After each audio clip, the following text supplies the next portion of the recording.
এইগুলো করেই বাংলাদেশের মানুষ নিজে চিনিয়ে দেয়। বাংলাদেশ ভালো খেলেছে, প্রশংসা করেছি। হামজা চৌধুরী আসার পর বাংলাদেশ, সত্যি বলছি, এবং ম্যাচের আগেও বলেছিলাম, কালকের ভিডিওতেও বলেছিলাম যে এই বাংলাদেশকে হারানো কিন্তু ভারতের জন্য মোটেও সহজ হবে না।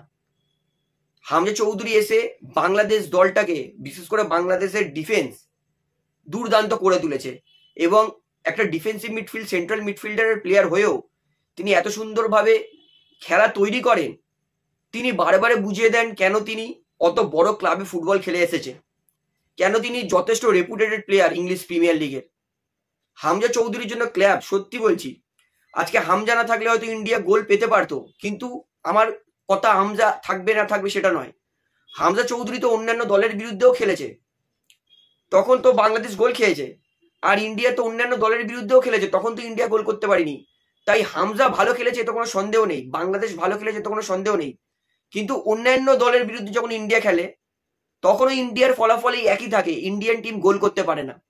ইন্ডিয়া টিম রিলে করে শুধুমাত্র সেট পিস থেকে।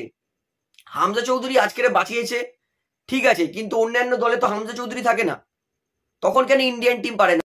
বাংলাদেশ দল যেইভাবে উইং থেকে অপারেট করছে, যেভাবে বাংলাদেশের প্লেয়াররা নিজেদের মধ্যে 1-2 খেলছে, একটা ভারতের থেকে নিচের র্যাঙ্কিং দল সেটা করতে পারছে না।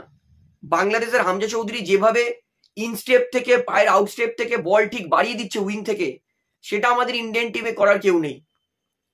বাংলাদেশ দল আজকে শিখিয়ে দিয়েছে ইন্ডিয়াকে যে কিভাবে ভারতীয় ফুটবলে এখনো উন্নতি করা যায়। পিআইও প্লেয়ার ছাড়া ভারতের কাছে আর কোনো অপশন আমি দেখতেই পাচ্ছি না।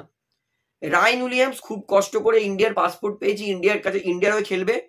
এদিকে আমরা কেউ ফিফা এআইএফসি থেকে রেজিস্টার করতে পারিনি। সত্যি বলছি, এটা আমি অবাক হয়ে যাই, যেখানে ভারতের ক্রিকেটে ইন্ডিয়া এত উন্নতি করছে, সেখানে পাশে ফুটবলে এতটা অবনতি হচ্ছে কি করে?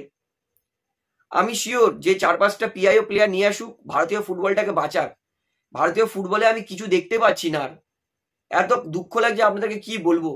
বাংলাদেশ দল দেখিয়ে দিচ্ছে যে কিভাবে জিততে হবে, কিভাবে ভালো ফলাফল করতে হবে যদি ফুটবল খেলতে হয়, তো যদি ইন্ডিয়াকে ফুটবলে উন্নতি করতে হয়। তো আমি বলবো ইন্ডিয়া বেশি বেশি করে পিআইও প্লেয়ার নিয়ে আসুক। বাংলাদেশ যদি তাদের বংশভূত প্লেয়ার নিয়ে এসে এত ভালো খেলতে পারে, মানে সত্যি বলছি বাংলাদেশকে ওয়েল ডিজার্ভ করতো। যেভাবে উইং অপারেট করেছে, যেইভাবে তারা ডিফেন্স করেছে, যেইভাবে তারা খেলা তৈরি করেছে, সেট পিসকেও ব্যবহার করেছে, নিজের গতি কাজে লাগিয়েছে, বাংলাদেশের কিছু বংশভূত প্লেয়ার এসে এত দুর্দান্ত ফলাফল করেছে। ইন্ডিয়াও পারবে, খালি পিআইও প্লেয়ার ইন্ডিয়াকে অ্যাভেলেবেল করতে হবে। তো যাই হোক, বাংলাদেশ যথেষ্ট প্রশংসা করব, আগেও করেছি, তারা ভালো খেলেছে, তারা ওয়েল ডিজার্ভ করে, কিন্তু দয়া করে এই ছ্যাঁচড়ামোগুলো করবেন না। জিতেছেন ভালো কথা, কিন্তু এই ছ্যাঁচড়ামোগুলো সত্যি বলছি ম্যাচের পর প্রত্যাশিত ছিল, আর বাংলাদেশ নিজেকে প্রমাণ করে দেখিয়েছে ছ্যাঁচড়ামোটা করে। একটাই কথা বলবো, এই মুহূর্তে ইন্ডিয়ান ফুটবলকে বাঁচাতে পারে পিআইও প্লেয়ার, তাছাড়া ইন্ডিয়ার কোনো আর আমি হোপ দেখতেই পারছি না।